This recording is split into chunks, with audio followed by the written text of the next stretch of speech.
तो बीएमसी के रिजल्ट लगभग आ चुके हैं और महायुति ने एक बार फिर से बाजी मार ली है और सबका कहना है कि देवेंद्र फडणवीस की बिल्कुल निगरानी में चुनाव लड़े गए हैं और काफ़ी बड़ा चेहरा उभर कर आए हैं। काफ़ी कद जो है वो ऊंचा हो चुका है इस चुनाव के बाद एक सक्सेसफुल कैंपेन्स। और इसके बारे में हम चर्चा करेंगे क्या वो 5 कारण रहे जिसके चलते बीजेपी यानी महायुति, बीजेपी प्लस महायुति ने शिवसेना को, उद्धव ठाकरे गुट की शिवसेना को किस तरीके से रहा है। ठाकरे ब्रदर्स का रियूनियन हुआ था, उसके बाद काफ़ी लोगों को उम्मीदें थी कि ये आने वाले समय में कुछ ना कुछ बड़ा करने वाले हैं। दोनों भाई बहुत समय बाद वापस आए हैं, कुछ बड़ा हो सकता है, लेकिन इस बार कुछ नहीं हो पाया। अगली बार के लिए उम्मीद करते हैं कुछ हो ना हो, लेकिन इस बार वो 5 कारण क्या रहे उस बारे में चर्चा करेंगे। मेरा नाम है लक्ष्मण, मेरे साथ है राजा राम। तो पहला कारण क्या रहा राजा राम?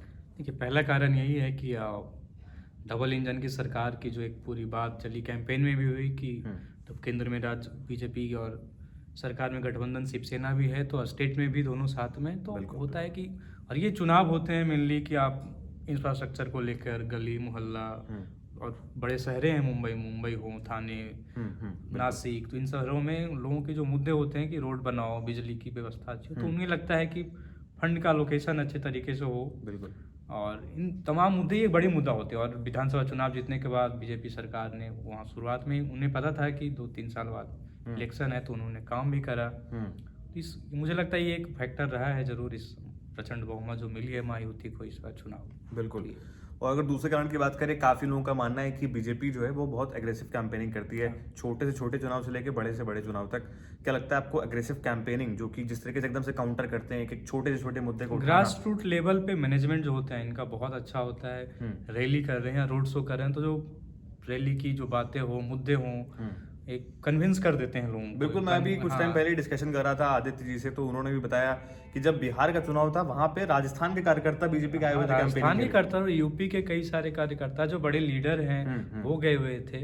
वो साइड से पब्लिक डोमेन में नहीं आते, मीडिया में नहीं आते, बट बैक टू स्टेज बहुत अहम रोल होता है उनका। बिल्कुल। तो एग्रेसिव कैंपेनिंग होती है, बूथ ग्राउंड पे बहुत अच्छे समझते हैं लोगों को, जाकर घर घर जाकर उनको बताना। बिल्कुल। इन मामलों में ठाकरे ब्रदर्स हो या कांग्रेस हो या ओबीसी के पार्टी, उनसे थोड़े बेहतर तो जरूर है बीजेपी और एकनाथ शिंदे। बिल्कुल।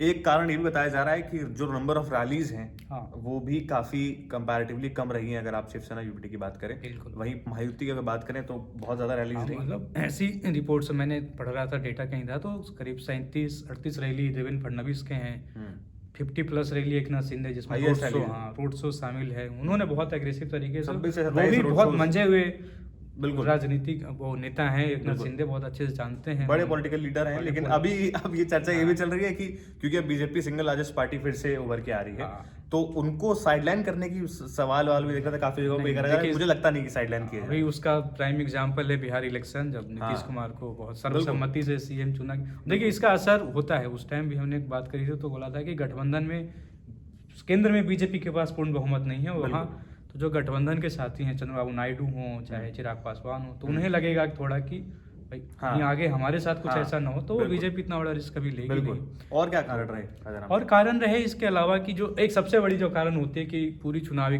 पार्षद का चुनाव हो या महापौर का इलेक्शन हो, उसमें होता है नेतृत्व। बिल्कुल बिल्कुल। हर एक उम्मीदवार जो होता है उनका भाषण सुनिएगा तो आप उनका पहली लाइन होती है कि प्रधानमंत्री नरेंद्र मोदी के नेतृत्व में चुनाव लड़ रहे। बिल्कुल। तो उसका एक बहुत बड़ा इम्पैक्ट पड़ता है कि नेतृत्व करता अगर है, और प्रधानमंत्री मोदी के एक ब्रांड वैल्यू है, ब्रांड बिल्कुल फेस है बीजेपी के लिए इलेक्शन के लिए अभी भी, तो वो एक बहुत अभी भी फैक्टर है वो बीजेपी के लिए जीत के लिए। बिल्कुल। हर चुनाव में हम देखते हैं कि जब भी बीजेपी किसी चुनाव में उतर रही होती है, प्रधानमंत्री नरेंद्र मोदी के नेतृत्व में ही बात होती है। जब भी किसी भाषण की शुरुआत होती है तो अभी भी एक बड़ा चेहरा जो लोग कहते हैं कि लोग गठबंधन में भी हैं, अगर एकनाथ शिंदे भी हैं, तो वो मैक्सिमम टाइम भी बोलते हैं कि हम प्रधानमंत्री नेतृत्व में, क्योंकि वो थोड़ा शायद राजनीति हो जो असहज होते होंगे बोलने में कि हम देवेंद्र फडणवीस के नेतृत्व में। हालांकि देवेंद्र फडणवीस का बहुत बड़ा रोल है। बिल्कुल। निकाय चुनाव में, विधानसभा में चुनाव में एक बड़े लीडर उभरे थे और इस बार भी उनका बहुत बड़ा योगदान रहा है, लेकिन अल्टीमेट वो चेहरा अभी भी प्रधानमंत्री मोदी ही है। बिल्कुल। फिलहाल यही है अभी हमारे पास,